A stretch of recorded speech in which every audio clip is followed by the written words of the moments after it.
Siliguri घोघोमाली school मैदान बना नशेड़ियों का अड्डा।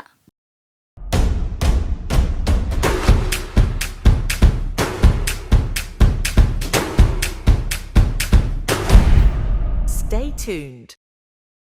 सिलीगुड़ी घोघोमाली स्कूल मैदान में बढ़ती नशेड़ियों के अड्डेबाजी से स्थानीय निवासी परेशान हो गए हैं। स्थानीय लोगों का आरोप है कि हर रात स्कूल के मैदान में नशेड़ियों की भीड़ जुटती है। स्कूल के मैदान में शराब की बोतल और अन्य नशीले पदार्थ पड़े रहते हैं। बुधवार सुबह ग्रामीणों को मैदान में टूटा हुआ सरकारी नल और गोल पोस्ट मिला। ग्रामीणों का आरोप है कि तोड़फोड़ नशेड़ियों ने किया है। स्थानीय निवासियों ने बताया कि इस मैदान में बच्चे खेलने और बुजुर्ग प्रातः भ्रमण में आते हैं। नशेड़ियों के अड्डे से स्कूल मैदान का माहौल खराब हो रहा है। इस बारे में पार्षद और पुलिस को मौखिक तौर पर जानकारी दी गई, लेकिन कोई समाधान नहीं हुआ। उनकी मांग है कि प्रशासन इस मामले में जल्द हस्तक्षेप करे। সমস্যা আজকে যখন সকালে মাঠে এসে দেখি যে আমাদের যে সরকারি যে কলটা আছে সে কলটাকে যিনি ভেঙে দিয়েছে। তার সঙ্গে দেখি যে আমাদের যে খেলার যে বাচ্চাদের গোলপোস্ট আছে সেটাকেও ভেঙে দিয়েছে।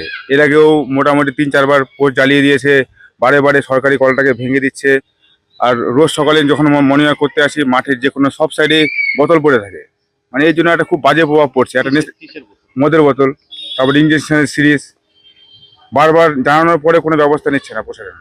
কাউন্সিলরকে জানিয়েছি, পুলিশকেও মানে মৌখিকভাবে জানানো হয়েছে, পুলিশও অনেকবার আসছে, কিন্তু কোনো ব্যবস্থা তো দেখছি না। সন্ধ্যার পরে একটা ভালো আড্ডা জমে, মদের আসরেও বসে।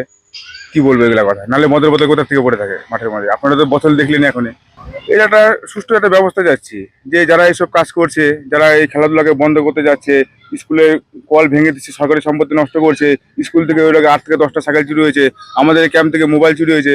ধীরে ধীরে আমাদের এখানে 3-4টা কোচিং ক্যাম্প চলে, সকালে মিনিমাম 200 থেকে 300 লোক মর্নিং ওয়াক করে। মানে আমাদের এই মাঠের পরিবেশটাকে পুরোপুরি কিছু দুষ্কৃতী নষ্ট করে দিচ্ছে। আড্ডার চক্র তো খুব চলছে মাঠে। আমাদের ঘুমারি মাঠটাকে মানে খুব বানিয়ে দিয়েছে মেন রোড।